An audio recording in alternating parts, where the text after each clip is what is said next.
മൂവാറ്റുപുഴ നഗരവികസനത്തിന്റെ ശോഭ കെടുത്തുന്ന തരത്തിൽ waiting ഷെഡിനുള്ളിൽ electric post സ്ഥാനം പിടിച്ച സംഭവത്തിൽ ഒടുവിൽ അധികൃതർ നടപടിയെടുത്തു. പോസ്റ്റ് നീക്കം ചെയ്യുന്നതിനുള്ള നടപടികൾ ഇന്നു മുതൽ അധികൃതർ ആരംഭിച്ചിട്ടുണ്ട്. വലിയ ആക്ഷേപങ്ങളാണ് പോസ്റ്റ് വെയിറ്റിംഗ് ഷെഡിൽ വന്നതിനെ തുടർന്ന് സമൂഹത്തിന്റെ വിവിധ ഭാഗങ്ങളിൽ നിന്നും ഉയരുന്നത്. മൂവാറ്റുപുഴ വള്ളക്കാലി ജംഗ്ഷനിലെ ബസ് കാത്തിരിപ്പ് കേന്ദ്രത്തിലെ വൈദ്യുതി പോസ്റ്റ് ഇവിടെ നിന്ന് നീക്കാൻ തീരുമാനമായി. ഇതിനായി പുതിയ വൈദ്യുതി പോസ്റ്റ് ബസ് കാത്തിരിപ്പ് കേന്ദ്രത്തിന് സമീപം സ്ഥാപിച്ചു. ബസ് കാത്തിരിപ്പ് കേന്ദ്രത്തിന്റെ മധ്യഭാഗത്തായി നിലനിൽക്കുന്ന ഇലക്ട്രിക് പോസ്റ്റ് മാറ്റാനുള്ള നടപടികളും ആരംഭിച്ചിട്ടുണ്ട്. പ്രതിഷേധവും മുന്നറിയിപ്പുമുണ്ടായിട്ടും വൈദ്യുതി പോസ്റ്റ് നിലനിർത്തിക്കൊണ്ടാണ് നഗരവികസനത്തിന്റെ ഭാഗമായി ബസ് കാത്തിരിപ്പ് കേന്ദ്രത്തിന്റെ നിർമ്മാണ പ്രവൃത്തികൾ പൂർത്തിയാക്കിയത്. ഇതിനെതിരെ ശക്തമായ പ്രതിഷേധവും ആശങ്കയും ഉയർന്നതിനെ തുടർന്നാണ് പോസ്റ്റ് നീക്കാൻ തീരുമാനിച്ചത്.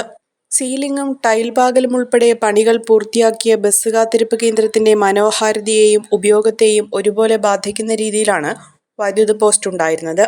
KSEBയുടെ പോസ്റ്റ് അവിടെയുണ്ടെന്ന അറിവോടെ തന്നെയാണ് അധികൃതർ നിർമ്മാണം പൂർത്തിയാക്കിയെന്നത് വലിയ പ്രതിഷേധത്തിന് കാരണമായിരുന്നു.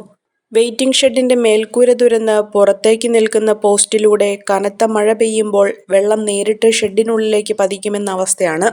ഇത് യാത്രക്കാർക്ക് ഇരിക്കാൻ പോലും സാധിക്കാത്ത സാഹചര്യം സൃഷ്ടിക്കും. പോസ്റ്റിലൂടെ കടന്നുപോകുന്ന ഒട്ടേറെ സ്വകാര്യ കേബിളുകളുടെയും KSEB ലൈനുകളുടെയും അറ്റകുറ്റപ്പണികൾക്കായി ജീവനക്കാർക്ക് പോസ്റ്റിൽ കയറാൻ കഴിയാത്ത സാഹചര്യമാണുള്ളത്. വെയിറ്റിംഗ് ഷെഡിന്റെ സീലിംഗ് ഉള്ളതിനാൽ പോസ്റ്റിലേക്ക് പ്രവേശിക്കാൻ തൊഴിലാളികൾ നന്നേ പാടുപെടേണ്ടി വരും. വികസന പ്രവർത്തനങ്ങൾ ശാസ്ത്രീയമായ മുന്നൊരുക്കമില്ലാതെയാണ് നടപ്പിലാക്കിയതെന്ന വിമർശനം ഉയർന്നതോടെയാണ് പോസ്റ്റ് നീക്കാൻ തീരുമാനമായത്. അഹല്യയിലെ വിദഗ്ധരായ ഡോക്ടർമാരുടെ ചികിത്സ കൊണ്ട് എനിക്ക് എന്റെ കാഴ്ചശക്തി പൂർണ്ണമായും തിരിച്ചു കിട്ടി. ഇപ്പൊ എനിക്ക് ഈസിയായി വായിക്കാം. നേത്ര സംരക്ഷണത്തിന് നമ്മുടെ Ahalya. Ahalya foundation eye hospital, കേരളത്തിൽ എല്ലായിടത്തും.